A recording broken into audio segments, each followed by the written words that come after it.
We'll continue without you if you're not ready to go from your front row seat. There will also be changes made throughout the agenda, so we wouldn't recommend you leaving after you find out your order.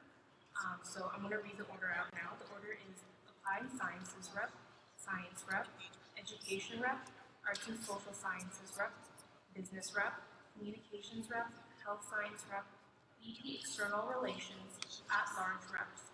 And then we'll take a break, and then we'll continue with BP Student Life, BP Student Services, BP University Relations, Referendum Rep, BP Finances, and then finally concluding with the President. The IEC retains the right to refuse any questions from candidates or the audience that may be inappropriate, defamatory, discriminatory, or aggressive. Should a question be restricted, this will serve as a warning, and further violation or disrespect at all to members of the IEC will result in the individual being asked to leave this debate. If you have any accessibility concerns, please reach out to a member of the IEC team.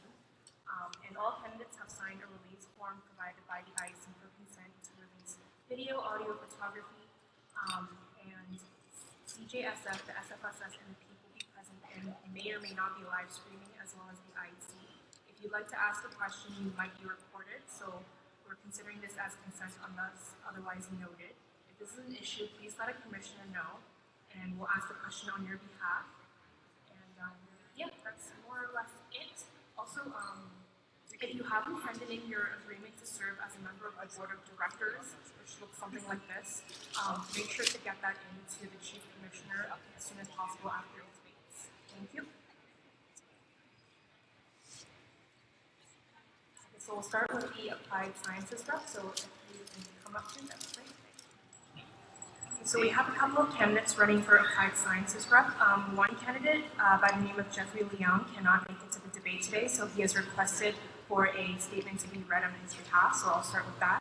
So my name is Jeffrey Leung, and I'm a third-year software systems student. Please accept my sincerest regrets for not being able to attend today's debate because I'm currently working full-time. I'm running for this position because my involvement in organizational matters and your passion for addressing issues inspires me to work towards enhancing the well-being of students. If elected, I will work with the Vancouver and Surrey campuses in order to encourage stronger student involvement and in order to improve the services offered. In addition, I will advocate for better accountability, communication, and transparency through digital outreach and other channels. You deserve to have open conversations about your concerns, and I'm committed to improving your ability to do so. I urge all of you here today to contact me and let me know what you think are the most important issues surrounding the SFSS and the Faculty of Applied Sciences. Thank you for your time, and please don't forget to vote between March 27th and 30th. So that is his statement. And we'll start off with the 30-second introductions for each candidate.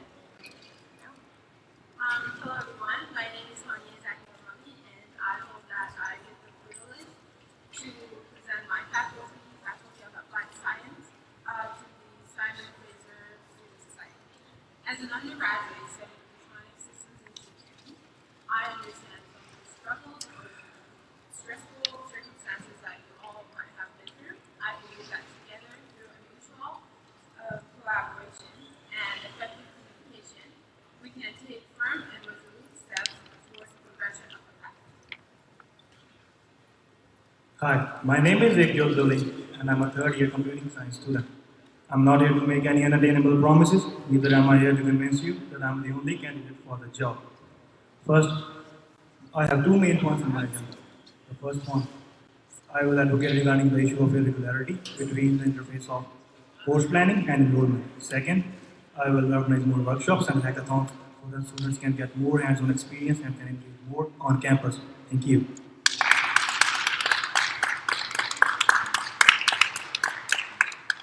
Okay, so before we start with the candidates asking each other questions, we actually got a couple of questions on Twitter that's aimed for both of you for Applied Sciences Rep. So I'll read the question first, and then we'll both have a chance to answer this Twitter user. So the first question is, the Pete ran a story about gender barriers in this faculty. Are these stories true or an exaggeration based on your experience? As my experience, I feel like being a girl in this program is actually a privilege because I get to experience all sorts of stuff, and I feel like there are some stereotypes, but not as much as it represented? Sorry. There are girls and boys both in our SFU teams. I am a member of SFU ACM team. We went to programming contest, and there are boys and girls both were part of our teams. So I think it's not gender imbalanced. Okay, thank you both. This is sort of like an add-on question as well from the same Twitter user. So, do you both find that the applied science faculty, to be unwelcoming for women and minorities specifically, or is this issue currently misrepresented? I believe that women, they are not educated enough of what applied science faculty might, how applied science faculty might benefit them. I feel like if there was a better advertisement, they would have seen that there's no stereotyping in applied science. There is a misbalance in this program because they're not educated enough to know more about this program. And I feel like there's no difference between men and women. It's just the numbers that are being misrepresented. I agree with my opponent on the point that there is no difference between men and women. And I think that the Faculty of Applied Sciences welcomes all. As you can see in my debate, if you came to the debate in Burnaby, all the candidates were also very welcoming. So I do not think there is any gender imbalance in the Applied Sciences faculty. But if anyone has any issues or any solutions to this problem, you can come to me and I will advocate regarding the issue. Thank you.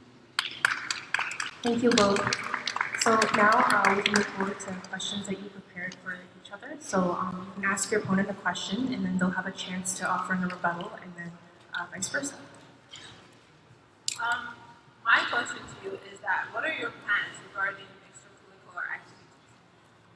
As we know, being an applied science major, we don't really get the chance to do stuff outside of our classroom. So what are your plans? As I've already stated in my agenda, that I plan to organize more workshops and hackathons so that the students can get more hands-on experience and can engage more on campus. And I would also like to plan trips so we can go outdoors, do fun activities like skiing, snowboarding. I understand. However, how are you going to make them engage in this activities? Because they have a lot of work in organizing marathons or hackathons. I don't feel like how are you going to advertise that and make them come and do it? We will talk to the students about their schedule, what are the least busiest time when they can make it to the hackathons. In this semester and the previous semester, there were hackathons in Burnaby and Surrey campuses, but I couldn't make them because of my schedule. It was my classes and midterms. So I would like to plan them accordingly so the students can make it there. Okay, thank you both. If there aren't any questions from the audience, then the candidates can finish with a closing statement.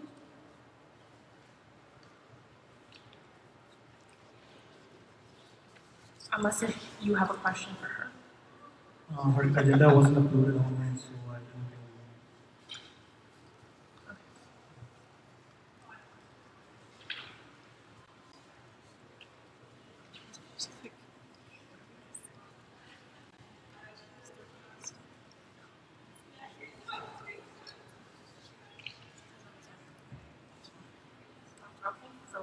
Closing statements? Yes. As a member of this community, I feel strongly about giving back. If I get the opportunity to run as a representative for the Faculty of Applied Sciences, I try and do the best of my ability to present everyone, to present my faculty, and to make sure everyone's voice and concerns are being heard. Thank you for coming.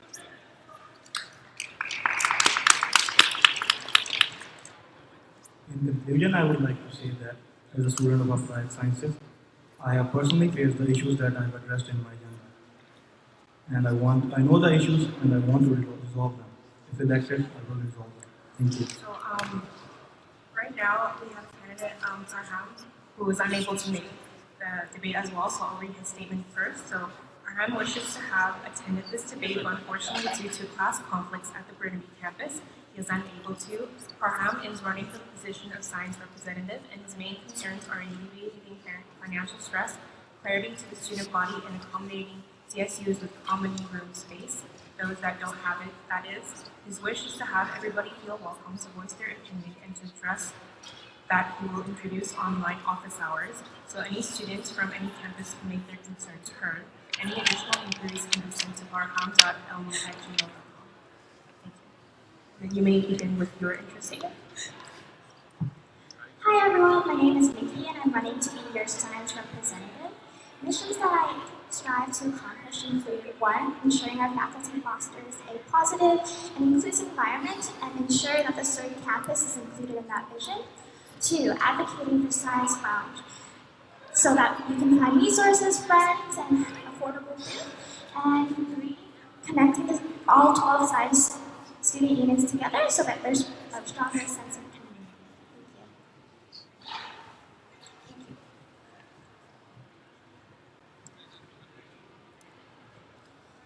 So since you're the only one up here right now in this category, you don't really have another opposing candidate to ask you questions, so the IEC will ask you questions on their behalf. So I guess, in what ways have you been involved with the student community at SFU? If you can share that a bit about yourself.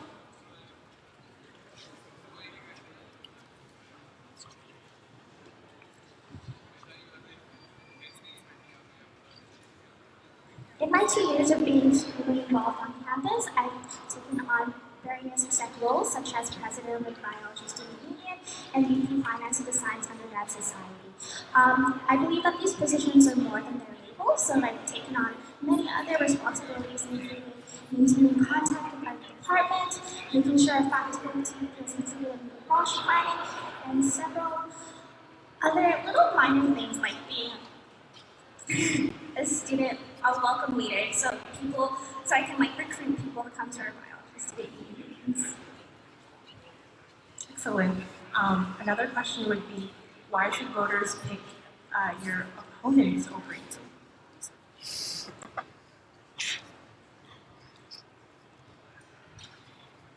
I believe Parham and I are very strong candidates in our own respects. However, we do focus on different things. One thing I want to really emphasize is SFSS's 4 pillars: health and well-being, financial, social, and academics. I really want to work towards working towards increasing those in our science faculty. Okay, great. So the last question would be, you can have a couple of minutes to think about this. So what value does being on board provide you when we're not talking about monetary value?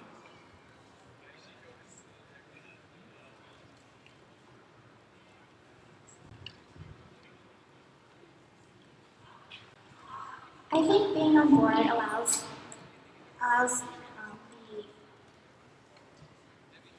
gives more support towards the science faculty, because a lot of the problems we face as a student union and as a faculty student union stems from bigger issues that the SFSS does address. For one, the granting process.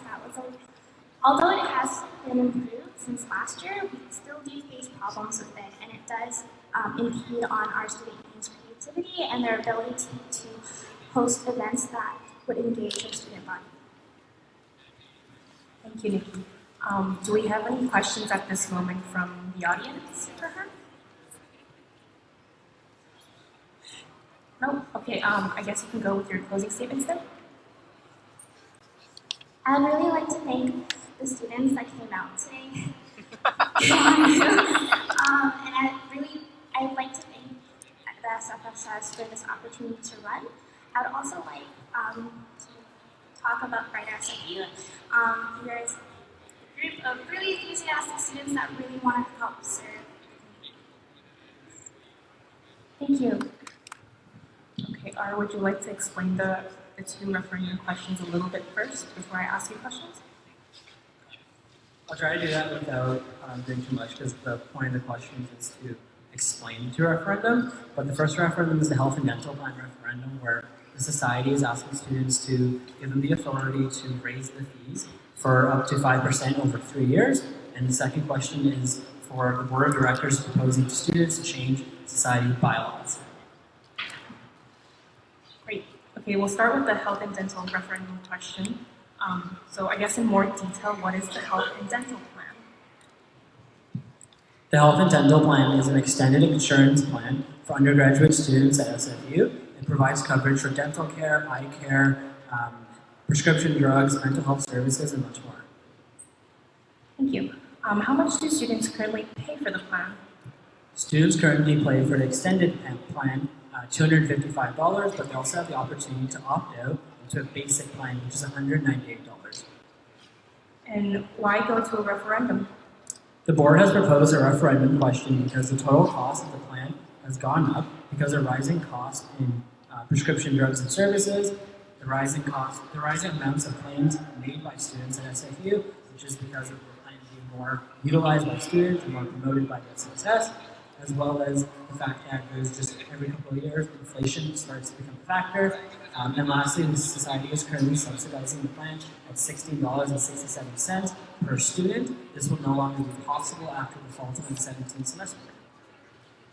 And what would happen if the question passes? If the question passes for a 3-year period, the board of directors will have the opportunity to either lower the current plan fee or increase it in order to ensure that students are still getting the benefits they currently enjoy. Mm-hmm. And what happens if the question fails?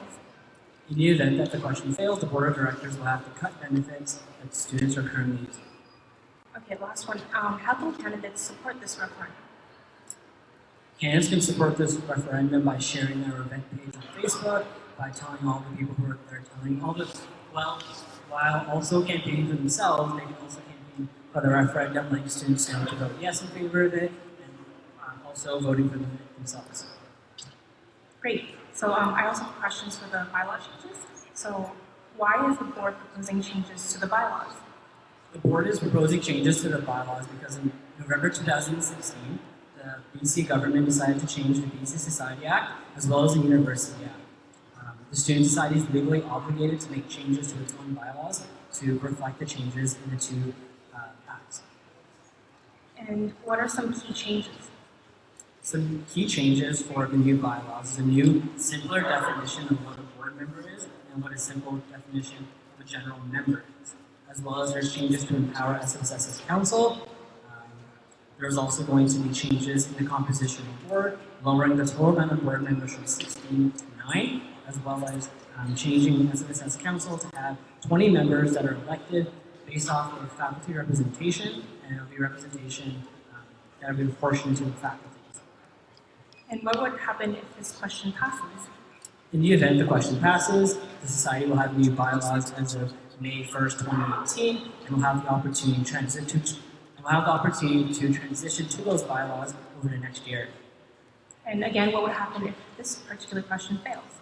If the question fails, the Student Society will be out of step with its legal obligations to the province. And how can candidates again support this particular referendum question? Students can support this particular referendum question by once again sharing it on their social media, talking about it. The candidates who are current board members can also talk about some of the specific parts of the bylaws since they were working on it alongside me this entire year. Okay, thank you, R. Do we have any questions from the audience right now about the referendum? Yes. Yes? Is this on? Anyone hear me besides me? Hello? I think you're extra mics right there. Yeah.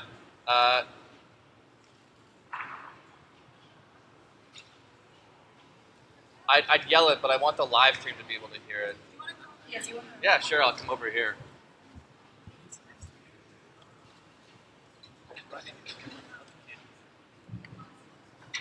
Look at me, I'm part of the debate. Yeah. All This might be the right, only debate we have. this one comes from Twitter. Why does the council section of the bylaws not mention stipend or increased responsibility like the summary says? So the bylaws do actually mention the change in the composition for council. Some of the reasons why but it doesn't mention the stipend, which is correct. It also doesn't mention the stipend for board members, as these are things that are found in policies because they can be changed on a year-to-year basis. And then one more, if you just permit me to quickly put this up.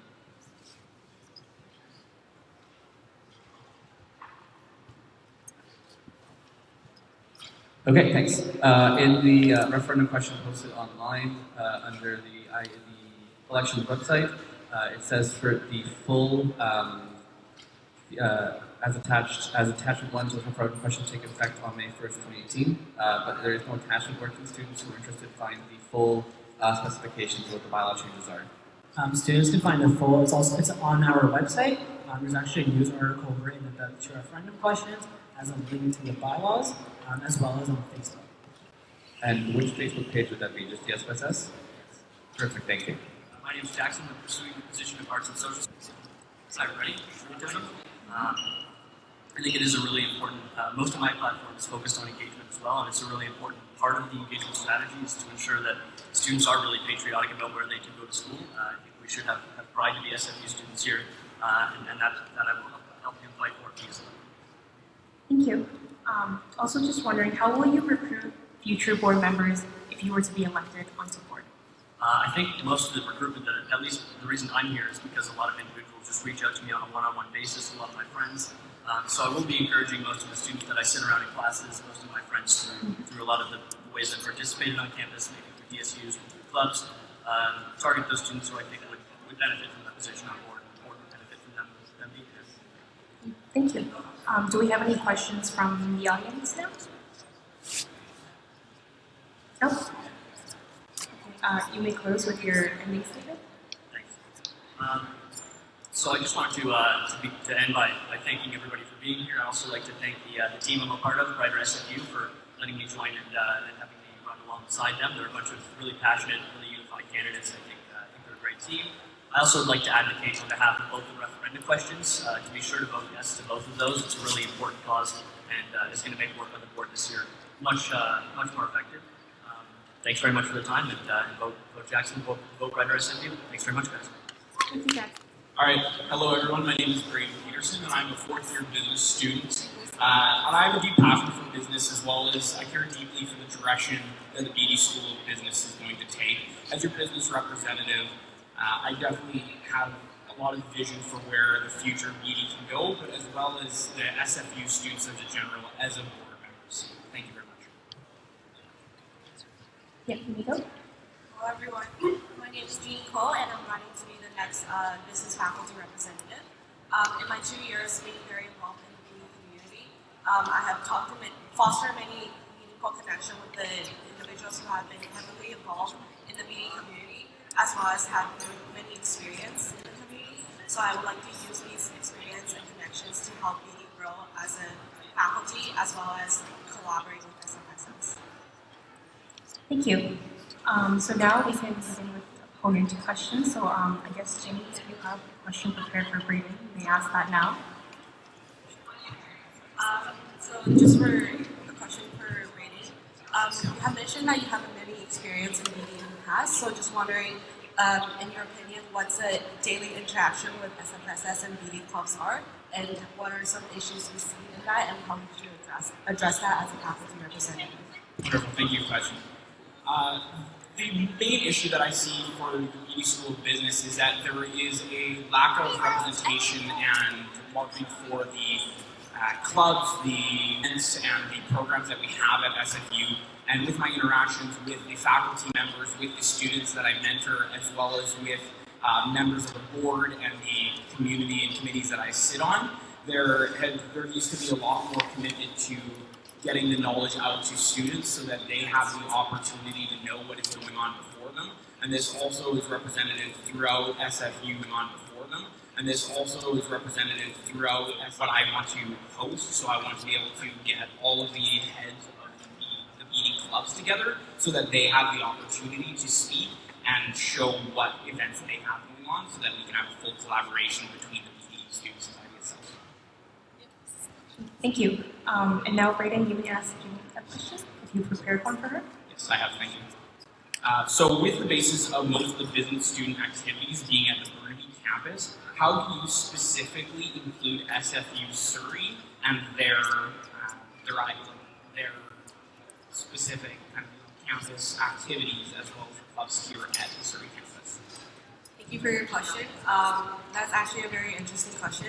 In my experience, most of the time in the past elections, only Surrey students have been advocating for Surrey student involvement. And me personally, as a student who is mostly on Burnaby campus, I believe that I can provide a very unique perspective as opposed to previous candidates who have been advocating for Surrey students. And I will be able to offer the Burnaby students' perspective and how they want to engage in the Surrey community. And in that sense, we will more effectively be able to unite the two campuses. Because in the past, only Surrey students have been advocating for it, and it's obvious that there is still a disconnection. So I think it's time for the Burnaby students to reach out to the Surrey campus and build the community together. Can I have a quick response to that? Yeah, of course. So as a BD student, about 90% of my degree has been here at the Surrey campus. I have had multiple classes up at the Burnaby as well as the Vancouver campus. So being a student of all three campuses, I do have an understanding and a knowledge of all three campuses and the challenges that each of those classes there present. So again, with my platform of collaboration, having understanding of all those campuses as well as having connections with students at all three campuses, it really gives me a unique understanding of those activities and how they and the problems that can be addressed. Thank you. Do we have any questions from the audience for our business representatives? What are your socks today? Well, I was going to say that, I had koala socks, but these socks keep me in line. The voters will respond. I guess we can end now with the closing statements from each candidate. So, So again, everyone, hi, my name is Jeannie and I'm running for the business faculty representative. If I am elected as the business faculty representative, I really aim to pragmatically and practically change how SFSS and the BD clubs have been working together to allow more clear communications as well as more efficient use of resources. I have spoken to many past and current individuals who have been heavily involved in the BD community, and I have received many recommendations as to how we can improve these collaboration between SFSS and BD clubs. So I really aim to bring these forward to the board and help better the collaboration between the two. Thank you. And Braeden? I just want to thank everyone again for being here and just having the commitment to bettering the SFSS and engaging the society and the students within it. Far said something yesterday about this the board members and representatives not specifically being just for their faculty, but being for the students themselves. And that is something that I really hold dear, is the collaboration between not only the students within the society itself and the faculties, but also those externally. And so I know that if we commit to working together and creating that engagement, that we all have the opportunity to be better together. Thank you very much. Okay, so again, we'll start off with the introduction. So, good afternoon, everyone. My name is Juvina, and I'm running for the next FCAT representative. So, I'm a fourth-year student pursuing my degree in communication and a minor in business. I want to become a part of SFSS because I believe in the benefits of strengthening student relationships within FCAT and facilitating initiatives that help them transition to professional work more efficiently. Thank you. And as you're the only one running in this category, you have no points to answer questions. So again, the IEC will ask on their behalf. So the first one would be staff provide continuation and support for the SFSS to operate during bad years. Student unions and clubs don't have that luxury and often collapse when board members leave. So what kind of support do you see will help mitigate or end that cycle? So I'm also involved in FCAT as the communication and events assistant in the past 8 months, and I've attended the interim meetings with the SC presidents, and I've heard that they do recognize and identify this struggle. So what they're trying to do is to have advisors on in the new team. So maybe involving old team members in the new team would help them transition better, and also they were having elections in each program, so that so that the Khehra board members, so that the student union members are selected by their own general students. Thank you. And again, this is a repeating question, but just wondering, how will you personally recruit future board members if you were elected onto board? For the position? Yep. Or any position. So I think that if I were to be selected as the next Khehra, it's better to inspire them. So being good at what I do in the following year, just trying my best to host more events, to bring in a better sense of community within the program and faculty, would help students find the connection and they feel like a stronger bond, which will motivate them to enter the next election. Thank you. Do we have any questions from the audience right now? One? Yeah, you can go ahead. Hi, Juvina. I'm currently the FCAB rep, and I recognize that there are smaller DSUs within our faculty, and there are two big ones. So, how do you plan on incorporating in the smaller DSUs and making them feel that they're equally important as the big ones? So, I think we've done efforts in the past few years already. For example, the FCAD formal. So this year, instead of just having it as like CAD, be involved in the planning process, we did involve SCA. They had a big part in planning the FCAD formal, which will be happening in April, on the 7th. If any of you haven't bought tickets yet, please do so. So I think that's a great way to get student unions and SCA involved. And also in our meetings, we try to communicate with each other better, just to provide help to their needs. Thank you. Do we have any other questions from the audience? No? Okay, you can end with your closing statement now. So thank you everyone for supporting all the individuals who are running for the election this year. It's a struggle to get the word out, but please support us and hope that you'll read my platform and try to understand what I'm advocating for. I'm also running with my team, Braeden SFU, so please vote for us and just make an informed vote. So read all our platforms and also vote yes to the referendum, because that's really important. Okay, so you two are both ready. We can start with the opening statements from each person. Good afternoon. Thank you all for attending. My name is Aarushi Sharma. I'm a third-year student. I'm also running for the position of Health Sciences Representative. I'm very excited to be given this opportunity. I started off working on the advocacy committee, then as I got more passionate about governance at SFU, I moved on to dedicating more time after faculty, specifically through the SUSU. As of right now, I'm the Health Science Council rep that serves as the advisory committee, and I believe I'm a qualified and experienced person for this role. Thank you. Hi, I'm Natalia, and I'm a fourth-year health science student. A little bit about me, I'm also on the advocacy committee, and I volunteer a lot around the campus, mostly Burnaby. I wanted to clear some things up from yesterday. As I mentioned in my platform, I hope to bring unique ideas as a board member, but I also want to continue investing in the current things that are being pursued by all students at the Burnaby and Surrey campuses. Thank you both. So now we'll begin with candidate questions. So we each ask another question. Doesn't matter who goes first. Okay. So, Natalia, I read in your platform that you said you continue to support and encourage the SUSU to provide many opportunities for health science students to get involved in events that pertain to student interests. What support and encouragement have you provided to the SUSU to allow health science students opportunities to get involved? That's a great question. Thank you. So, as mentioned before, I have not been a member of the SUSU, but I am looking forward to being a member, maybe not a member, but having that relationship with the SUSU and a very strong one.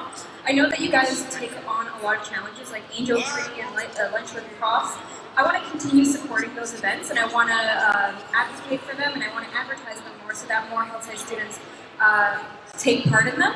I know us as health science students, we're very career driven, and I think more events like Lunch with Profs and a career panel night would be encouraged and beneficial for us. Thank you for your answer. I do agree, we should continue and maintain the health science events that occur throughout the year. We should have a more proactive approach, even like build on to like the ones that we have, like Angel Tree, and further like add to, further like last year we had Sex Week, but this year we didn't, so I think we should just continue with that. Okay, so my question to you is, talking yesterday, I got the strong impression that you're really passionate about the mental health of the community, and what I want to ask is, like, what are some examples of the numerous distressing events that you talk about that you want to establish for health science students, and how would having more of those events decrease the stress that's already being decreased through events like puppy therapy and etc. Okay, I think, so some events that I personally thought were really effective were like in addressing stress was there was a puppy therapy, but at the same time I felt like that we have a lot of stuff that we did in SEC back like 2 years back, and it was yoga, and that really decreased people's like stress, and especially during midterm season and finals when we're all really down, and health science is such an important like faculty, and then in addressing mental health, especially since I've taken mental health classes too, and I really feel the importance in addressing those. Yeah, so that's why. So, in my opinion, like, we already have so many events, like we have a Severe Appreciation Week, puppy therapy, counseling, bunny yoga, so many things, and these are all essential to the well-being of our membership. However, I believe that having more events will not necessarily decrease our stress further, so I think that our efforts as board members could be put onto continuing these events, but not necessarily making more, and I think that's what I want to accomplish in establishing new events as opposed to continuing with events that are already in place. I'm going to actually rebuttal. It's really quick. Okay.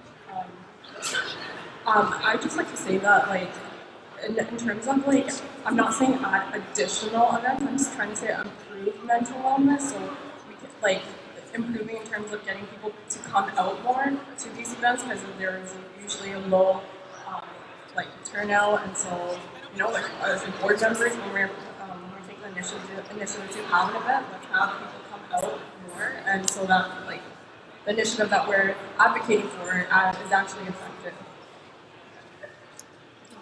Thank you. Do we have any questions from the audience member at this point? No? Okay, you two may close with your closing statements. Oh, never mind, there's one. Hello, I'm the current SFSS Health Sciences representative. So my question to you, both of you, is what's your favorite and least favorite health sciences event, and why?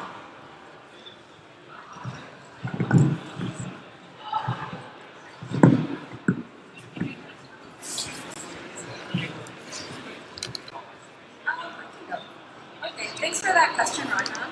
So I think my favorite event would be the career panel night, just because, like I said previously, like I am very career driven as well as my fellow health science students, and I think it's stuff like that that lets us engage with not only the SFU community but also the community outside of SFU that's pertinent to myself. I think one of my, I don't want to put it like negatively like least favorite, but like the one that hasn't been as successful in the past would be the Angel Tree. I think it's a great event. I used to actually host it at my high school, but I think it could be maybe like twisted in a little bit of a different way, and to get more people and maybe more faculties involved in it. Okay, so I believe my most favorite event would be Frosh, because this is the first time first year students are able to like meet like older mentors and older students, so that like these older experienced students that can act as mentors to teach them valuable university experiences and let them know about like volunteer experiences, especially since like personally when I was a first year student I was really intimidated and I wanted to get out of school and like focus on academics, and I wasn't really aware of volunteer opportunities, so Frosh is a good way to do that. Thank you both. I guess we'll do the closing statements. now, unless there's another question? Okay. Okay, so this question is directed towards Natalia. So after reading your platform, I realized you have no experience within the health science faculty. With that being said, being a health science student myself, I would want a SFSS outside rep to have some sort of working relationship in previous experience in the faculty. So do you have any working relations in the health science faculty that you have not mentioned? Yeah, so actually, what you say is not completely true. I do have experience within the health science faculty. It might not be directly with the SUSU, but I do have the experience. I did welcome day for the health science faculty, and I also did all the information evenings to advocate for health science students and introduce high school students to the health science faculty to encourage them to come to SFU. So although I haven't volunteered with the SUSU or helped out, I think I do hold a grip on the kind of issues that health science students might possess. Last question. We're sort of short on time, so. Are we? We've had no questions. Okay. According to my schedule, it is. So, is it a quick question? Sure. Well, okay. We only have 45 seconds to answer, so I guess maybe. Okay, so what is your biggest accomplishment this past year?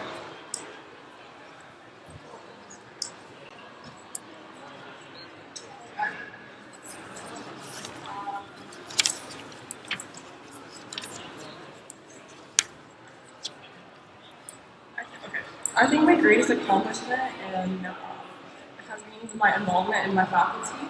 I first started off by just attending the SUSU meetings because through interaction with board members, they led me to the student union and showed me that there's more opportunity. So I decided to go to these meetings. I applied for the role of student life. Unfortunately, I wasn't elected, and then I continued to be involved in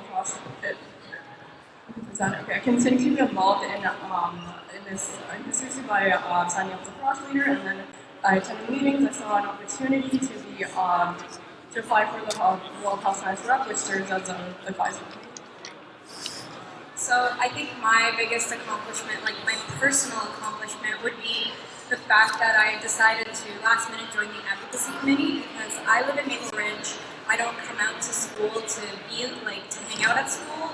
I didn't used to, and I had to kind of conquer myself to come out and be a part of the community and give something back, and I think that's something I'm really proud of, and I'm excited to continue with my work as a member of board. Great, thank you. Assuming that there are no further questions from the audience, we'll go with closing statements now. Okay, so I wanted to just say the same closing statement I said yesterday, and I wanted to quote Suzuki Roshi. So, in a beginner's mind, there are many possibilities. In an expert's, there are few. And I believe I hold a young and early, a fresh mind to contribute to board and to further board's advancements and encourage health science students to come to me and contact me with all their issues.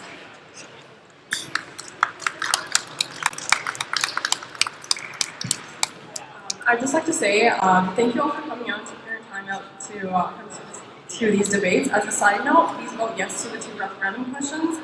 Please read my platform as well as my whole team's platform, show your support and vote for my team, Brighter SFU. I'd like to end this note by quoting former President Barack Obama: "If you run, you stand a chance of losing, but if you don't run, you've already lost." So thank you for all the candidates for coming out and even standing up for these elections. Thank you both. Hello everyone, thank you all for coming. My name is Dhesa, and I'm looking for the opportunity to serve you all as your next VP Student Services, along with a team filled with trustworthy and experienced candidates, Brighter SFU. Over the past year, I've gained valuable experiences and skills as your science representative, and if elected, I plan to lead the UPass contract negotiations, extend the health and dental plan request for proposal, lead that, and increase quality and efficiency of our services, and finally expand services to Surrey and Vancouver. Thank you.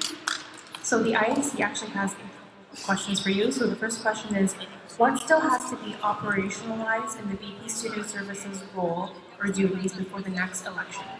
So the main thing that we're doing this year is we have a request for proposal with our health and dental program, and it's the first RFP for health and dental. We're doing it over 8 years. So just making sure that the processes that we follow with our services are refined and they're the best processes before we transition it fully, making everything operational. Thank you. And the second question for you would be, are there any services you think should be cut or added in this year or the next year? So like I said yesterday, one thing that we focused on this year was making evaluation metrics for all our services. The first time the society has done that, and based on the results that we get from our general membership survey and these quantitative and qualitative analysis of all our surveys, we'll analyze those and we can make an accurate assessment of all our services and make cuts and additions accordingly. It'll increase efficiency and help our just the bottom line in terms of finances.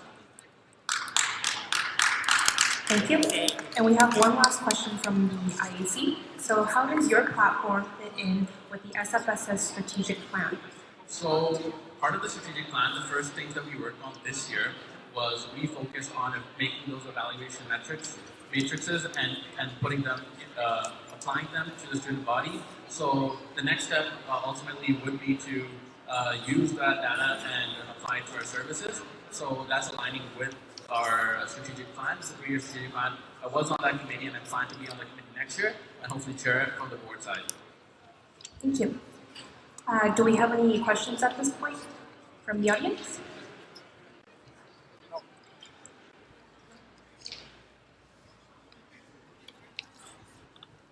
If we don't have any questions from the audience, then we'll end with a closing statement. On a closing note, thank you all for coming out to this debate. I encourage everyone to read all the candidate platforms and make an informed vote. VP Student Services is a very critical role next year, considering it might be dissolved. So we want to instill the best practices going forward. I'm running with a team of excellent candidates at Brighter SFU. I encourage everyone to vote for the referendums and vote yes, because they are very critical to the functioning of the society. I look forward to campaigning with you all and vote for Brighter SFU. Thank you. Okay, so if we don't have any more at-large reps present with us today, I'll start with a statement from Dedar, because he's unable to make it today, so I'll read that now. So hello everyone, my name is Dedar M Chisty. I go by both Dedar and D. I'm a third-year international student who is running to be your next at-large representative. I have been actively engaged in the SFU community through volunteering and interaction with students. I couldn't be here at the debate today due to academic commitments. If you check my platform, you can find all the goals I plan to work towards if I'm elected as your at-large representative. Have a wonderful day, everyone. Okay, and then you two may begin with your opening statements. Hello everyone, my name is Jazz. I'm a second-year business student, and I'm running for the at-large representative. And on the SFS this year, we want to focus on 4 academic pillars, which are financial, social, health and well-being, and academic. And I want to thank you all for coming out in the audience. I want to thank the Peak for covering this and informing students about the issues ongoing. And I want to thank all the other candidates for running a respectful campaign so far. Hello everyone, my name is Raajan Garcha, and first of all, I just want to thank everyone for coming out that's here right now to the debates. It's really important to get to know your candidates. So I'm currently the SFSS Health Sciences representative, and I want to expand on my role of being a liaison between the Health Sciences faculty and the SFSS to the entire SFU community and all faculties. Being a previous board member, I have a diverse amount of experience that I can apply to my role, and I believe that I can effectively advocate for students. Thank you. We may start with opponent questions then. You can go first because you requested. Jazz, what do you think, or why do you think that people should vote for us for the 2 at-large representatives? It's amazing you asked that question, Raajan, and there's many ways to answer it, but I'm going to say that me and you have been fairly involved with the SFSS through this last year. On the Surrey campus committee, we created new initiatives, and also it shows how dedicated we are that we showed up to this debate today, and we're willing to put in the work. I definitely agree with you, Jazz. We put in a lot of effort. We're both very involved in the SFSS. We have a lot of experience. And we are the only two candidates who showed up to both debates as well. Thank you. We also have a question for all at-large candidates from Twitter. So basically this user is asking, you all have different backgrounds. How does your specific experience make you a better candidate to engage with members? Okay, so for myself, I currently serve on the board of directors. So being the health sciences representative currently, I understand how the SFSS operates. I deal with it every day for the past year. And there were some things that I didn't get to accomplish being the faculty of health sciences representative, because a lot of the times you're tied to faculty roles. So being the at-large representative allows me to accomplish other goals that I want to throughout the year outside of my faculty as well. So, similar to Raajan, I was working on the Surrey campus committee, and there was a lot of cool things we want to do, which we can only do on board. So, on board, we'll be able to hear and represent the student voices, create new initiatives, and work toward like specific, measurable, achievable, and relevant timeframe goals. Thank you. At this point, do you have a question for Raajan? I don't have a question for her. She's on my team. It's okay. Do we have any questions from the audience for our at-large representative this time? I have. You can ask.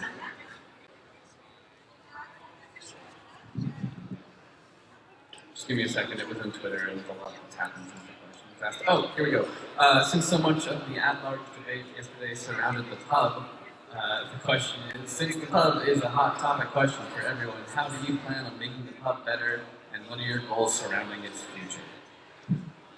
So it's great you brought up this question again, because it was a very interesting debate yesterday. And again, there's a lot of ways we can go about questioning the pub, whether we should continue or whatsoever. So every year, I'm going to just mention the pub runs on a deficit. And I believe before making any decisions, we should always evaluate our alternatives and seek the best option. And another issue that was brought up is whether renovations should be done for the pub or not. And I personally believe the pub does look really nice still. But other students, if that's what they want, for renovations, etc., I believe that's something we can push for as well. And I'm just going to cut it there. Raajan, go ahead. Okay, so your question was what can we do to make it better? Or just repeat the question, please? How do you plan on making the pub better? What are your goals surrounding its future? Okay, so I think one of the really important things to the pub is attracting students to the pub. Because a lot of the times we find that when there isn't any sort of event happening at the pub, there's really no students that are there. There is a select few, but not as many as we want. So I think holding a diverse amount of events at the pub is very important. One of the candidates yesterday mentioned that they would like to hold more pub nights. And although I do believe that pub nights are a great experience, everybody loves them, there are other students at SFU too who are interested in other diverse events that are not through pub nights. So I think offering other events that target all types of students is very important to increase more traction towards the pub. Thank you. Do we have any further questions from the audience at this point? Yep. Okay. So at the at-large position, you have a lot of responsibilities, and you try to take some responsibilities from the VPs. What do you guys feel is your responsibility, or what you want to focus on to help alleviate some of the pain that the VPs and the other executives have? So you're right, as an at-large representative, you do have a lot of responsibilities.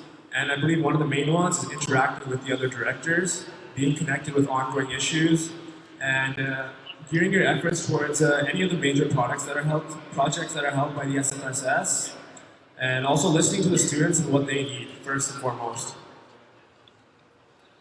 So one of the great things about this role is that whereas when you are a faculty representative, you have to be very, very dedicated to the faculty, and when you're a VP, you have other VP roles. This role is very vague, it's a very open position, so you can actually hold events and initiatives that target all students at SFU, events and initiatives that target all faculty, so it brings a more sense of unity, and you can also assist all of the VPs with any sort of initiatives that they're doing, because you have the option to do that and you aren't tied to specific faculty work. Thank you. And if there are no questions from the audience, then you can end with your closing statements. Once again, I'd just like to thank everyone for coming and getting to know your future candidates that might be elected onto board. I would like to thank the rest of my team, Brighter SFU. They're all great individuals, very dedicated, very experienced, so please make sure you vote. And also, please make sure you do vote yes to the 2 referendum questions. They're very, very important to the society, to function, so it's really important that you do vote yes. And once again, just thank you for coming. So as Raajan mentioned as well, make sure you guys vote yes to the referendum questions because it directly affects your life as an SFU student and it helps you. And other than that, I just want to thank you guys all for coming out again and vote Brighter SFU. Hello everyone, my name is Erwin and I'm running for your VP University Relations. Based on my credentials alone, I feel confident that I am the candidate and the only one that you should be voting yes for, at least. And based on my experiences, I've volunteered with both the Student Advisory, Health Advisory Committee, helping counseling services and other groups as well, including the Active Bystander Network and Help Peers, and I've also sat on various SFSS committees for the past 2 years. Please look into my platform for more information. Thank you. Thank you. So the IEC's prepared a couple of questions for you, so we'll start with that. So question number 1 would be, what does university relations, the position, do that doesn't involve the president or any other VPs? Actually, that question was asked to me yesterday as well. Do you still want me to answer it? Yes, please. Okay. Yeah. So with regards to tasks that it doesn't have to do with any other VPs or any other board members for that matter, of course it would be consulting with students individually and directly. Me as a student, as one of the members of Simon Fraser Student Society, I have to always develop a rapport and speak with students individually on a case-by-case basis to ensure that all their individual student needs are met. Not just that is designed or that is decided upon by the collective Simon Fraser Student Society Board of Directors. Thank you. Thank you. And then question 2 would be, what areas of the SFSS strategic plan fit in with your platform?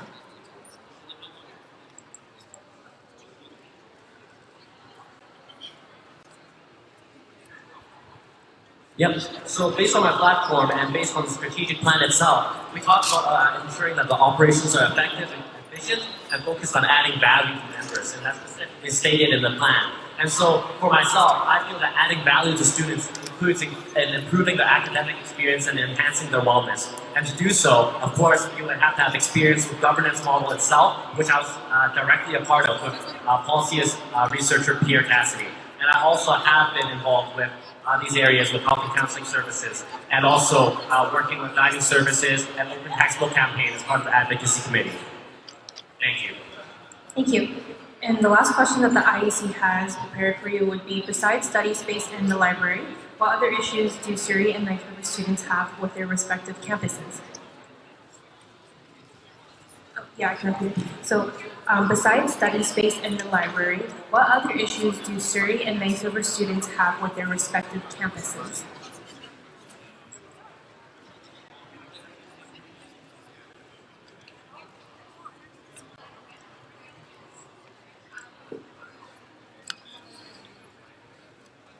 Thank you for the question, and I appreciate this. Considering the fact that there's also these campuses, there are some issues that are specific to individual campuses, but there are also some that encompass all of them. And some of them include sexual violence, which has been a predominant issue within all campuses itself, as well as the fact that there's also the rising tuition costs. We noticed that tuition textbooks and all this actually range from $100 to $800 per semester for students. The textbooks alone, notwithstanding tuition and materials.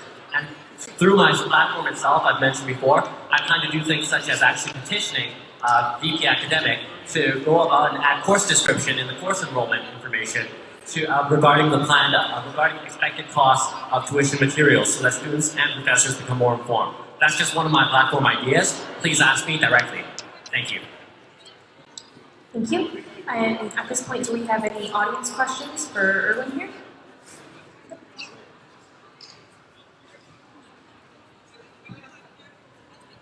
Hi everyone, this one comes from Twitter. Many students feel disconnected from the university and not part of the SFU community. What steps are you willing to take to help bridge the gap so students feel like they are part of the SFU community? Thank you. Before I begin, I would always like to recommend Even to all the Twitter individuals, please contact me at erwink@sfu.ca or 604-729-8866 directly, and I will provide you with a response as well, and meet with you at your convenience. Now, having said that, with regards to this question, what I plan on doing is actually working with my previous experiences with SFU student engagement, SFU student services, and SFU, all the various SFU groups, including Helping Counseling, of course, which is one of my favorites, bias there. I'm going to be working with these individuals and ensuring that there's larger scale events, plans that go about encompassing all campuses, not just on campus, but multi-campus, and by using the revenue or the budget that SFU organizations have alongside SFSS organizations, we can double the amount of impact we have. Thank you. Thank you. Do we have any other questions at this point for Erwin? No? Okay, you can end with your closing statement then. Honestly, I want to say, regardless of who you are, what platform you are, or whether you're my friend or not, I want to say thank you everyone for coming here. And thank you all for even taking part in this. And I know that personally, I'm part of a platform, I'm part of a team called Brighter SFU. But don't just take my word for it. I encourage you to vote based objectively. Look at who the best candidate you think is the best. Look for who you think would best represent you. Thank you so much, folks. And vote Erwin for University Relations. Thank you. Hi everyone, my name is Prab Bassi, and I am currently running for the VP External Relations position. And I am a fourth-year student, and I sit on the board as the FCAT representative. My term on board has enabled me to learn how to strategically plan and execute campaigns and events. I have also learned how to specifically pinpoint student needs. I currently sit on multiple committees, which has enabled me to determine areas that need improvement, which I want to work on when I am elected as a VP External Relations. Thank you.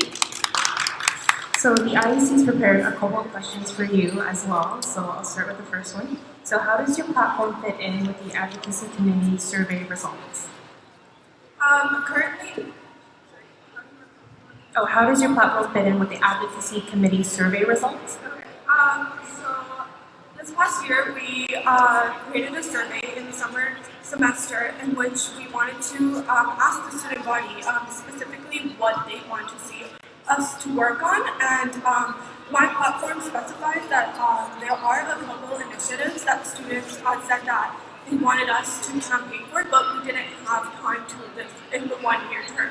My plan is to continue working with the results and creating campaigns related to the results that we received, and also continue the campaigns that we started this year. Thank you. The second question that the IEC has for you would be, what are some of the initiatives being run by other student societies this year?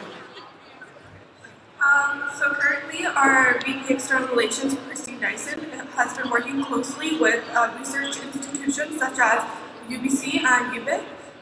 They are working on rental rights, an agreement for rental rights that they have lobbied to the government. And she also sits on the UPass Student Caucus, which I plan on continuing to do that work as well. So those are initiatives that are ongoing with other universities. And yeah. Thank you. And the third and last question that we have for you today would be, the upcoming provincial election gives you and the board little time to prepare any get out and vote campaigns. So how would you personally deal with this? Oh, that's a great question. So currently, the Advocacy Committee has already worked on a campaign. It's just that we only have a month left, so we have all the campaign planned out, and my plan is, as soon as I come into the term as VP External Relations, to execute that campaign and reach students to encourage them to vote for the provincial election. Thank you. And do we have any audience questions? Yes? Hi, Prab. This one comes from Twitter. In your last campaign, you mentioned trying to do events for Surrey campus and Vancouver campus. Can you highlight what you actually followed through with on both these campuses? Thanks for the question. For Surrey campus, I initially hoped to be the Surrey chair, but that was up to the board's discretion, and they asked me to be Vancouver liaison and Vancouver campus committee chair. So the past year, I hosted multiple tabling efforts and to reach out to students to join the Vancouver Campus Committee. Vancouver is a very different, has a very different demographic in relation to Burnaby and Surrey. So instead of really pushing events to the Vancouver campus, I try to do research on how to actually engage with the student body there.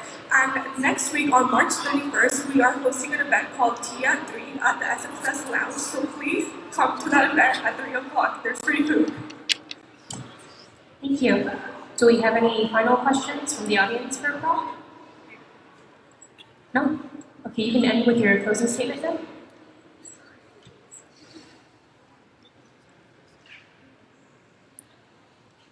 So, I would like to thank you all for attending our debates, and especially thank all the candidates that are running in this election. It takes a lot to put yourself out there to the entire student body.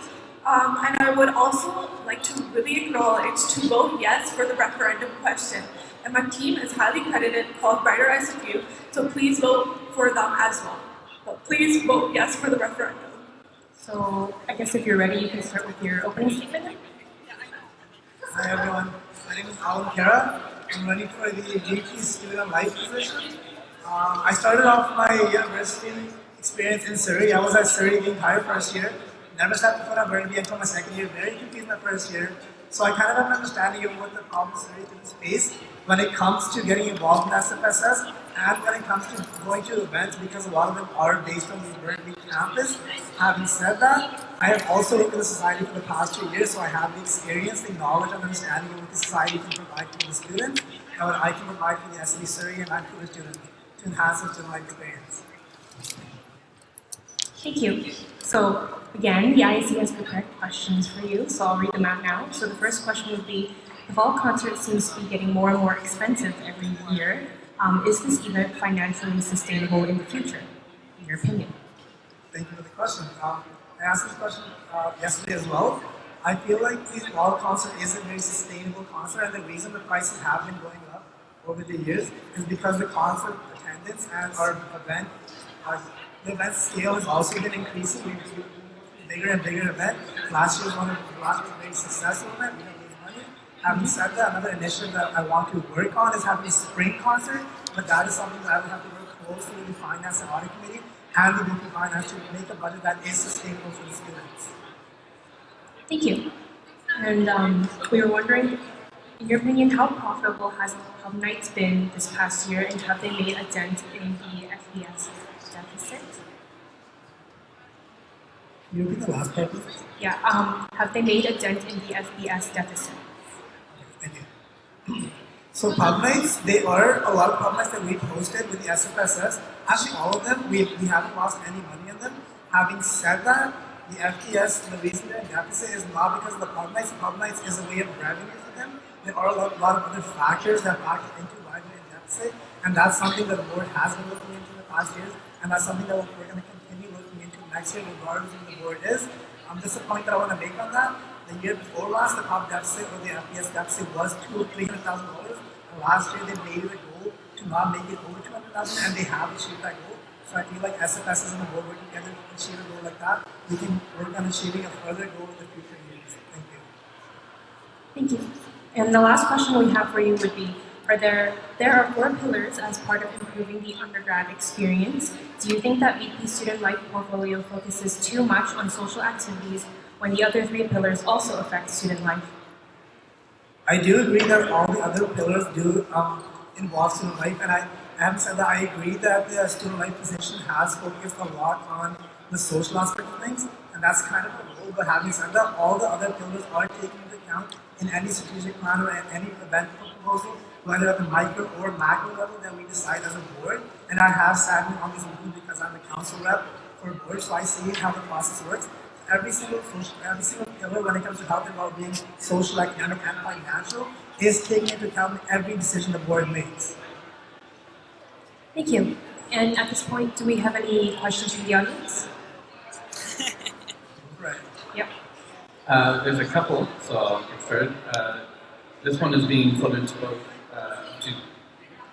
There'll be multiple candidates that are being asked this, so I'll start with you. There have been some rumors floating around about vote of no confidence campaign that might be starting up against your uncontested role, how would you convince people to actually vote for you? The no campaign? Thank you. I feel like if a no campaign were to start, I'm not going to do anything about that. I just put a voice. It'd be the same thing as if someone's running against me and there was a campaign for that person starting a Facebook page to vote for them.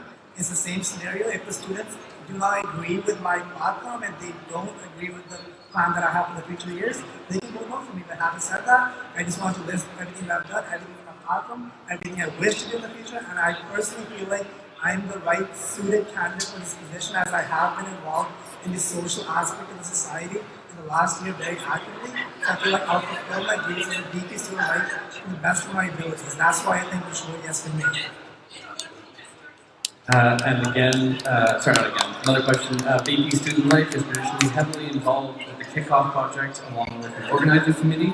In the past, there have been concerns about conflicts of interest as previous members have either had some relation to the promoters or have been offered employment to those promoters.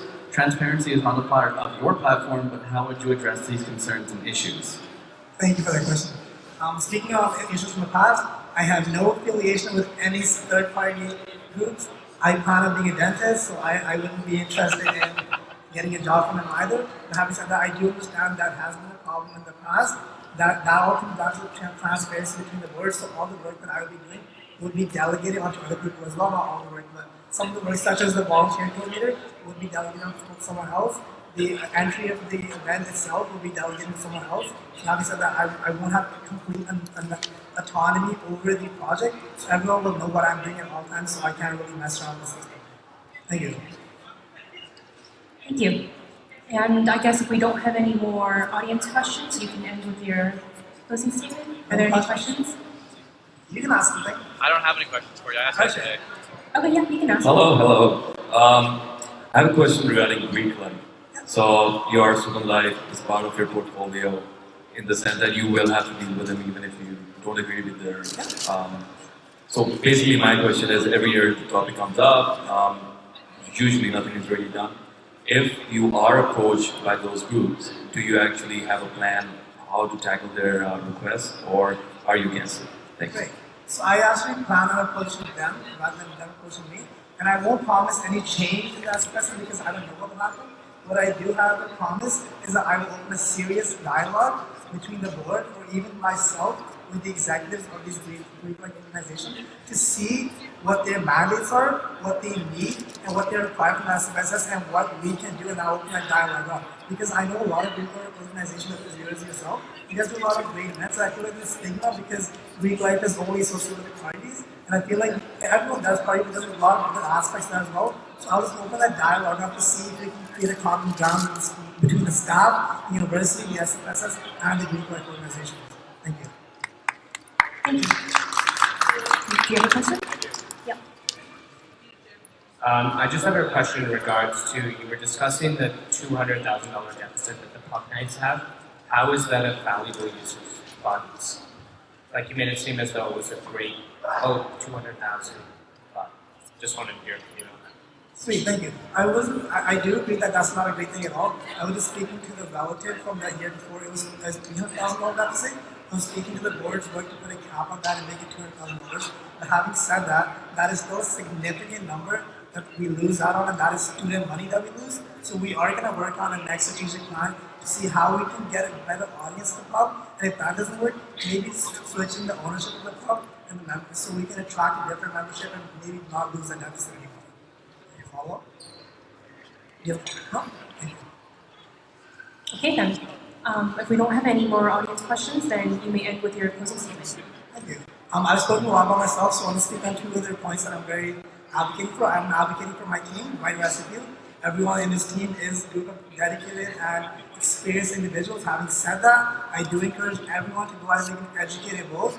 And when it comes to referendum, not only am I advocating for you guys to vote yes, I'm advocating for you to tell your friends, to anyone that you know in your network, just as you tell them to vote for yourself, to vote yes for the referendum because they will affect the society and the students in a very significant way in the future. Thank you. Thank you. Okay then, so I guess we'll start off, same as always, with your opening statement.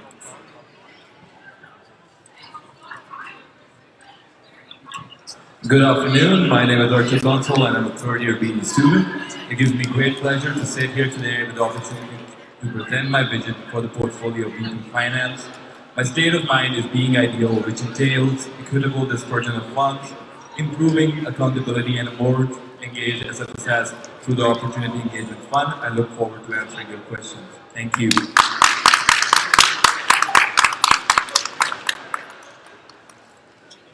Firstly, I would like to thank everyone for coming out today. My name is Baljinder Bains, and I'm a fourth-year business student concentrating in accounting.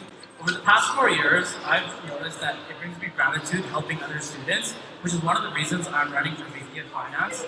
I believe that I have the necessary skills, experience, and knowledge, and passion in order to fulfill the responsibilities of VP of Finance. Thank you.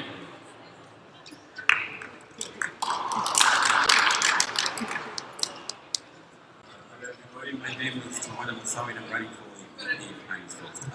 Most of my points that you see on my platform are achieving the continuous. It's not like the SFSS has been doing things that cannot be achieved. We want to make sure that since you actually get this voice for about a 1-year process, the turnover process of everybody is something that we need to look at and notice that if you bring in new achievements that are radical, you need to be able to know that your changes will not be implemented. Thank you.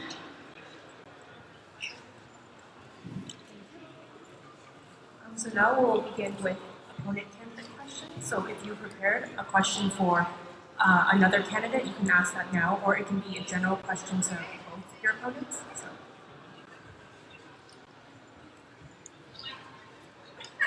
Mr. Masawi, you are interested in improving member engagement and transparency. I agree with you on the importance to move in that direction. However, you said, and I'm paraphrasing here, you want to share financial documents with members so students are able to understand them. Are you suggesting that just improvement in accessibility of documents will solve the issue? Thank you. I'm not comparing that the accessibility of the document to improve it, but what we need to realize is that these students over here, they pay $40, so they have a right to know. So I want to improve their advancement and the way that they know. They need to be able to know what is going on at the SFSS. They have a right to know where their money is going. So it's just an active approach and just showing us what's going on. Thank you.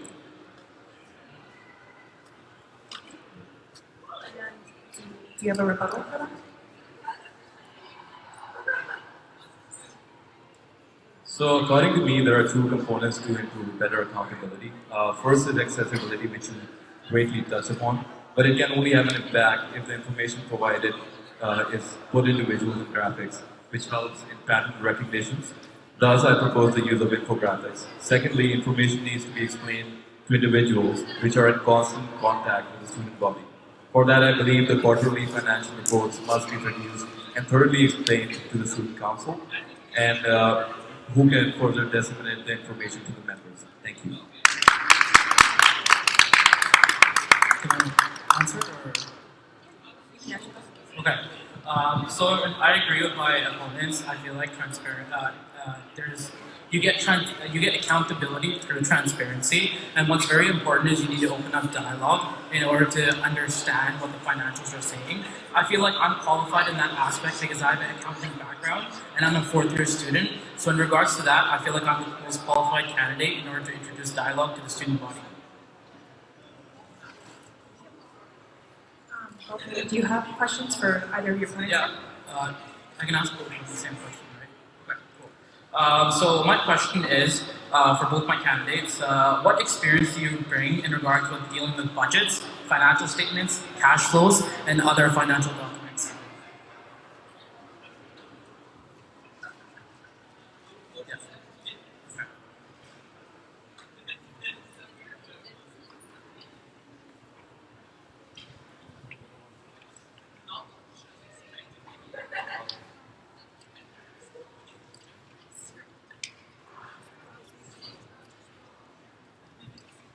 Thank you for the question, Baljinder.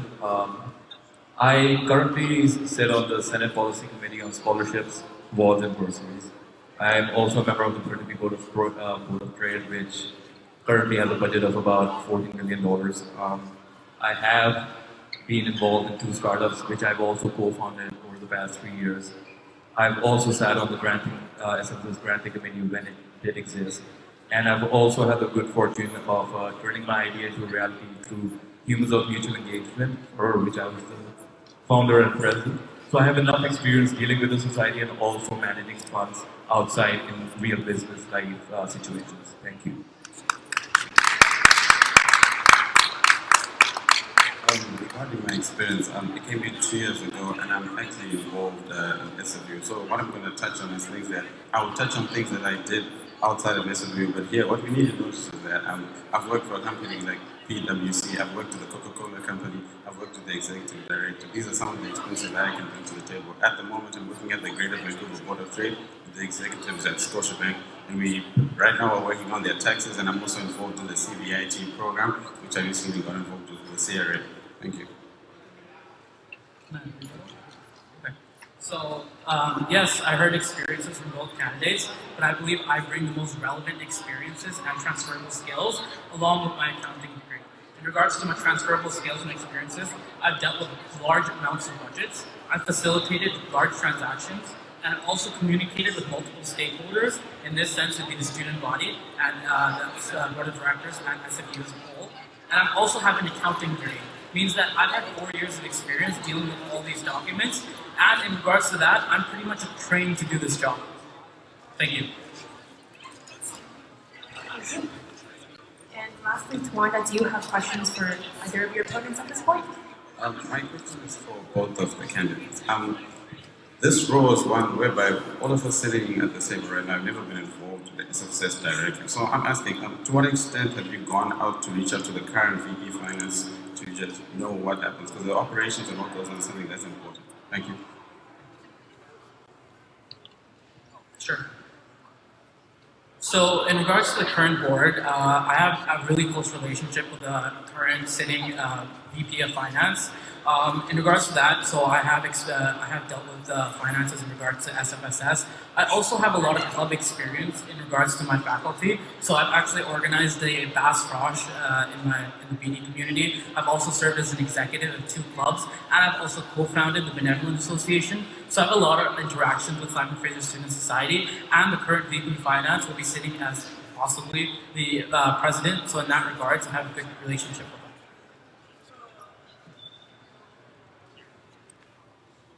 Thank you for the question, Mr. Masawi. I've had a little chat with Hangue, who's the current VP Finance. We haven't been in touch on financial issues throughout the year, and I would like to say that we have.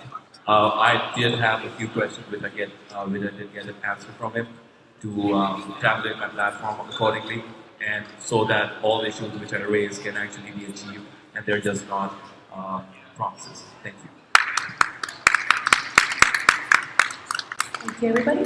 So do we have any audience questions?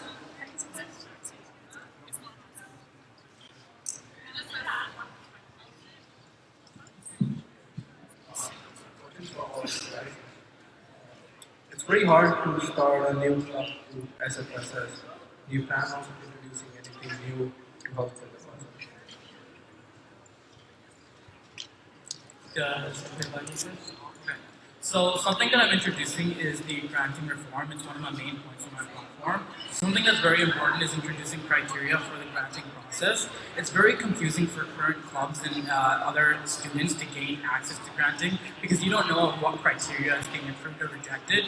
In that regards, for new clubs, I want to make it accessible to them and existing clubs so they'll be able to get stable funding. Those new clubs don't understand the processes that are currently in place, and also existing clubs don't understand those processes. So in that regards, I'll be assisting new clubs and other student body organizations that are part of the SFSS in gaining granting approval. Thank you.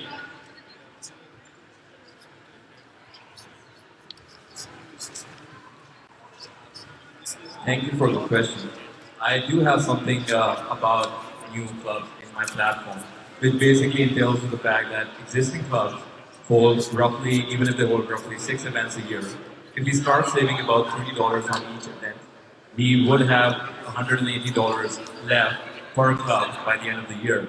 And so what I propose is I want to have a special fund dedicated to starting up new clubs because they need more financial support and they also need better coverage with audio and visual. Right now we provide about $100 per club per semester, but if possible I would like to increase that.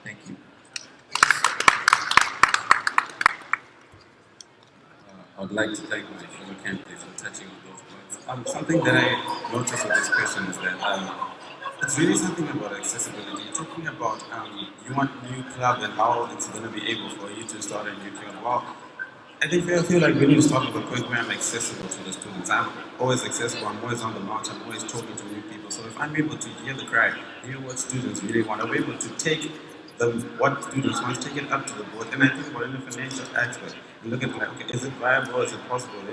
I'm sure I'll be able to do that and bring it to you. Thank you.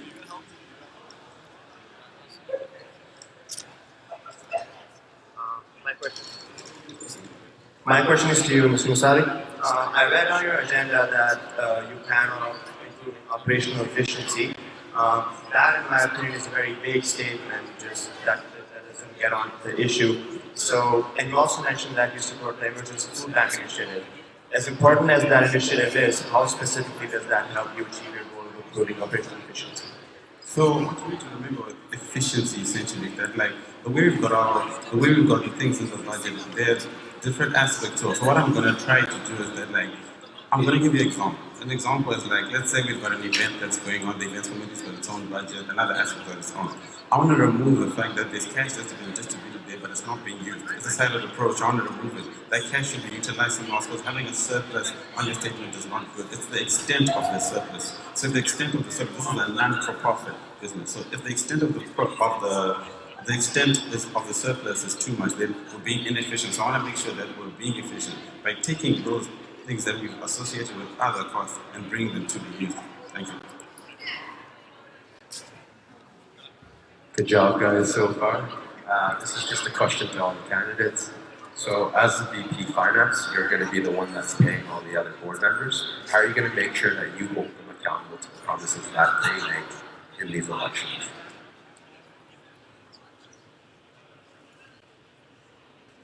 Thank you for the question, Hangue. It is actually one of the most important issues we have currently. And what I propose is basically strengthening the council by providing them more information on how we're budgeting and if we're meeting needs, which would also include what other board members are doing and what they're not doing. So if there's any problems, rather than having issues within the board, we take it towards the council, and the council can hold the board members more accountable.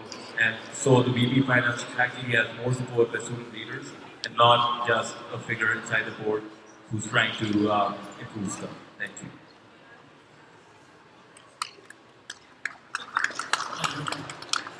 So in regards to accountability and holding board members accountable, I myself will be diligent and responsible, and that is what is required and I'm trained to do as an accounting student. Also, additionally, there's actually a stipend deduction policy that has been introduced. So board members will get penalized based on how they are and what their stipend timesheets include, and if they're actually carrying out on those things.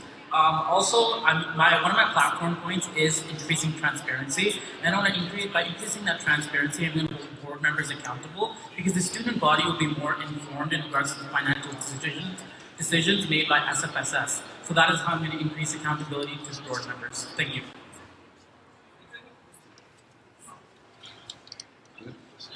Okay, so like the problem with like accountability is like every year we have board members come and like nothing actually gets done, you know? Like no one actually holds anyone accountable. So like I agree with your point over here, the one about the stipend policy. Like that's really good. Like we need to install something like that makes sure board members can be held accountable. Another approach is one that we can use it in the way that we enhance the members' experience. How? By ensuring that board members are involved in the community and actually going out to talk to their members. That means on a day-to-day basis, they're able to be held accountable and that they have told members that they're actually going to do it. They should pull away from the aspect of just staying in the office and not actually being out there to talk to members. So if you can actually be out there, talk to members and they see you and you told them you're going to do things, you should be able to give them those promises that you set out to do. Thank you.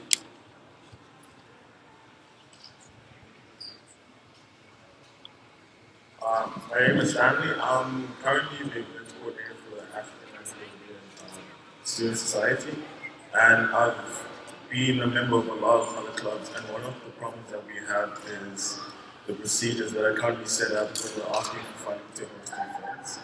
And my question is, how do you plan to alleviate these pain points that most clubs are currently having, just hosting, like for example, an event at the pub? Because the procedure that you have is you have to go through so many hoops just to get funding, and like you said, we're all paying as a student to get this money, and we can't even get access to it because of these procedures. So how do you plan to do these projects? Okay, so there's been a request for Tawanda to go first because we want to switch up the order a little bit. So yeah. Okay. Thank you for the question, Stanley. I mean, like, this all goes back to the aspect of, like, experience. The fact that we don't know, that we know that the process is there, that it takes so long for Stanley to be able to, like, put in this request and be able to, like, get the things that he wants done. If I was able to implement a program whereby we can actually go out, talk to members, and this is what problem means that we don't know. There's a gap over here. We need to be able to talk to members, know that there is a problem like this, and solve it. Thank you. Okay. So I agree that there is a problem, and I have been a part of other clubs and part of executive teams in BD itself, and I understand this is something that's an issue. That is why my first point on my platform is getting granting reform, because I feel like accessibility to those funds is something that's a major issue. So in regards to that, I want to propose clear objective guidelines in regards to granting approval and rejection. This will allow clubs to understand how their grants are being approved and rejected. Also, we were going to introduce a system where it's a quicker process for you to go through. And in regards to that, this will increase stable funding. Thus, it will allow events to be held, and it will increase the value for the student body itself. Thank you. Thank you for the question. It is a very relevant question, and one of the major things we need to know about is that granting reform has already happened over this year, which is yet to come forward. So new measures will be already, which are already decided upon. Now, mostly the thing for us is to do that the members actually know what the reform is and how it works. So the more we can spread that there is a new method in place, and also this is how it works, the better the granting reform will give us results. Thank you. Thank you, everybody. So, last call for audience questions. One more. Thank you. So, my question is to all three candidates. As a member of the Board of Governors, we have been facing the issue of the sexual violence and misconduct policy, and as I believe all three of you know that it's a very pressing issue towards the university community at this point. So my question to you guys is, what exactly do you plan to do about it? As simple as that. Thank you.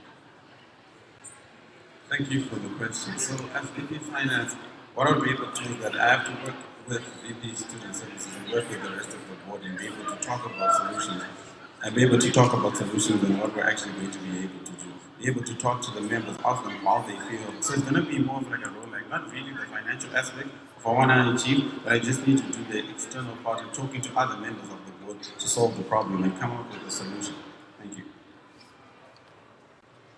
So I agree, the sexual misconduct policy is something we need to approach, but SFU University is actually in the process of drafting a sexual misconduct policy, and SFSS wants to work closely with that university and providing a consistent policy in order to approach the problem. It's because we don't want to put contradicting information out there, and it's important to address the issue at hand. So we'll be working closely with the board of directors, SFU, and all other parties that are privy to that information and creating a policy. Thank you.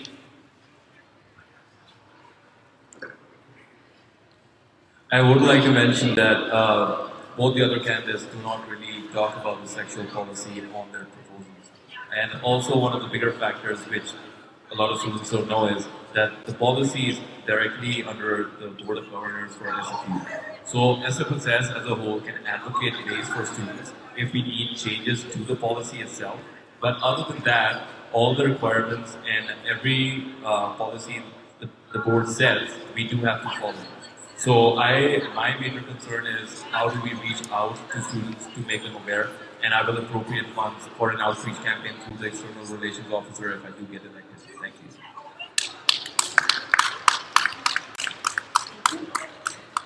And assuming that there are no more audience questions, we can end with a closing statement from each of you. So what I just want to say in closing is that like the SFSS has a mandate, the things that they do are ongoing. So most of my things, though may not be extravagant and radical changes. But there are things that I want to improve. SFS is doing things. I want to be able to go out, talk to the members, be accessible to members, and actually give the students what they want as well. Thank you. So once again, I'd like to thank everybody for coming out here. I'd also like to thank my team for the awesome support they provided. I'm running for VP of Finance based on past experiences and my hard work ethic. I believe that my platform is realistic and feasible. So in that regards, a vote for me is a vote for new perspective and a brighter SFU. Also, I'd like to advocate voting yes for both the referendum questions. Thank you.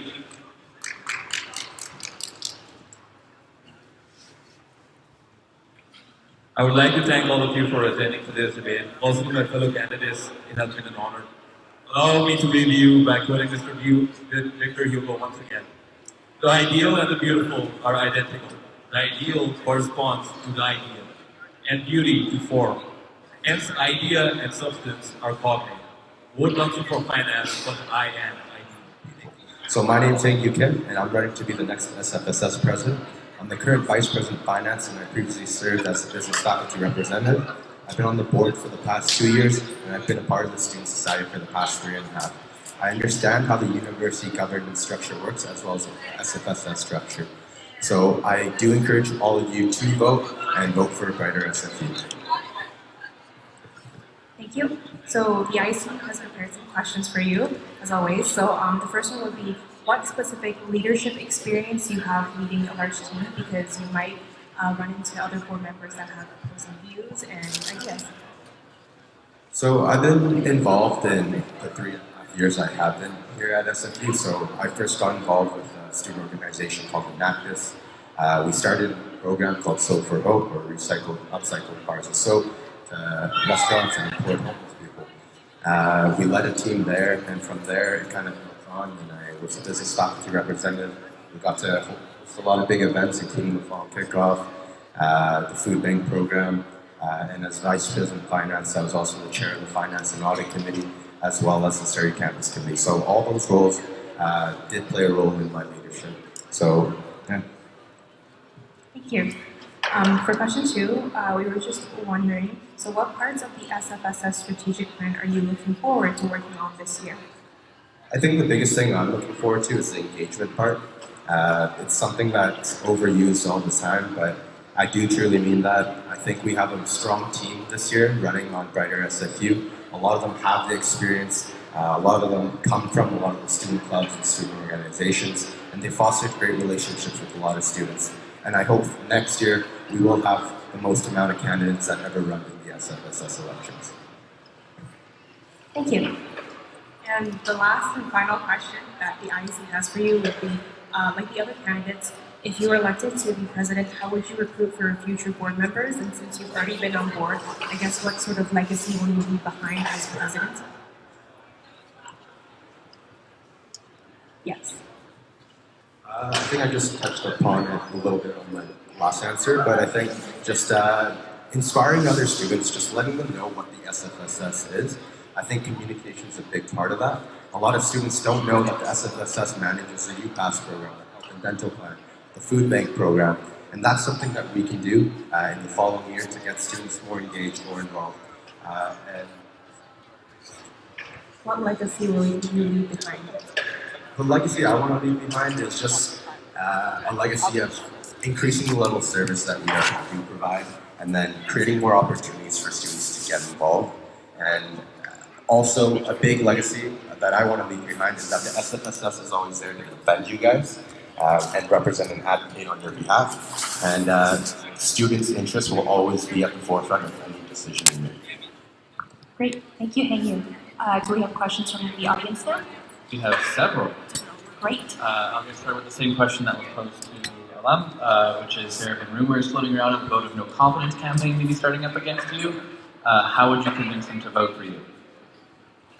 The biggest thing I would say is that despite a lot of the positions being uncontested, see the value of those candidates and the experience that they do bring to the table. A lot of them are returning board members. A lot of them have been involved within the student society in one capacity or another. So they do have the experience. And I think if there were other candidates running against them, they would still be the best candidates that would be suitable for the position. But it is up to the students. It is a democratic election. If they vote no for us, that's a democracy. Next question. Hey, so in the lead up to an election, the board often creates its own slate or whoever's come back. They're not always the most incentivized to recruit outside, especially against people that might run against their preferred person on the slate. Do you think that to help improve recruitment for the elections, it should be handled by a separate group? The recruitment process of just finding people to say run for board. So to like engage with more students to run in the elections. Yeah, I think that's a big role that our strategic engagement committee can make in the next year. Their primary role is to engage with students again. And I think in terms of the slates, I think it's also a motivational factor where you can get a lot of students involved. Our team's running with 16 members, and we have every single position filled. So I think it inspires a lot of students to run in the elections as well. So yeah, I mean, either or, we'll engage and get more students involved, and hopefully they can run in the next election. Hangue, how do you believe that the new stipend policy that you propose will keep board members accountable when your board has only put it in place in the last month of your term where members are focused on rerunning and not on board work? So regarding this board stipend policy, it was definitely an iterative process because we had to get the whole board involved. And whenever you're talking about money or deducting any pay, a lot of red flags go up, and a lot of students or board members that were concerned about it were the ones that probably weren't doing the work. So in terms of the new policy, we're running a pilot stage with the current board. We put some of the policies in practice. Some of the board members have already gotten deducted. And I hope to continue to use that policy for the next board. Nope. Okay, cool. One of your board members went away on co-op during the fall term while on board. How did you keep them accountable during that term? They were doing their work for board instead of making them leave and taking leave of absence and saving the society money. I'm sorry, that's a poorly worded question. I'm reading it verbatim. Yeah, so one of the board members did go on co-op. We made it an obligation that the board member still fulfill the duties of a board member. So he still had to attend the board meetings, still come to sit on 2 committees, and still perform board work. So he had to take a day off of co-op and work 4 out of the 5 days a week. And he also went to all the committee meetings which were taking place in the evening. And finally, as far as Twitter questions go, during your, I'm very tired. During your campaign last year, you were running on a major platform of repurposing brand proposals, and we see that as still a big issue this year. How come, even though it was one of your major proponents of your platform last year, it's still a major issue this year? So the biggest issue with the granting reform was that it's a big piece of work. So it includes a lot of people, including our staff, management, as well as our board members. That obligation of doing the granting reform was delegated to a board member as well as our management staff. I wasn't the one that was delegated that responsibility. But in the following year, I will take on that responsibility working with the VP Finance so that we can introduce a new granting reform and get money back to students faster. Okay, so every year we have a financial audit to double check that the books are correct. What would a governance audit to make sure that decisions have been made properly? Actually knew you were going to ask that question. So, yeah, in recent years, the board of directors never really did a governance audit. Usually boards just kind of serve their one-year term, do the work that they promised. But we were a bit different this year. We looked at alternatives. We wanted to improve as an organization. So we hired an external auditor called Vantage Point, who did some research and did an analysis on how the governance structure of the student society worked and how our board members work with each other. We're still waiting for the results from that, so when we get that, I'll let you know. Thank you. And do we have any final questions from the audience? Nope. Okay, Hangue, you can end with your closing statement now. I just want to say thank you to everyone who came out here today. It's really heartwarming to see so many people involved in the SFSS elections. I do encourage you guys all to vote. This is really important. The 16 members you do elect manage over $5 million in student dollars. That's $5 million and represent over 26,000 students. There's 2 referendums that are being discussed as well. Vote yes for them and also vote for a brighter SFU. Thank you. Thank you, Hangue. And that wraps up the debate, so I just want to express my sincerest appreciation of you guys showing up and also voting. So remember, on Monday, March 27th to 30th, voting will take place online, and you'll receive a link through your SFU Connect email. Thank you.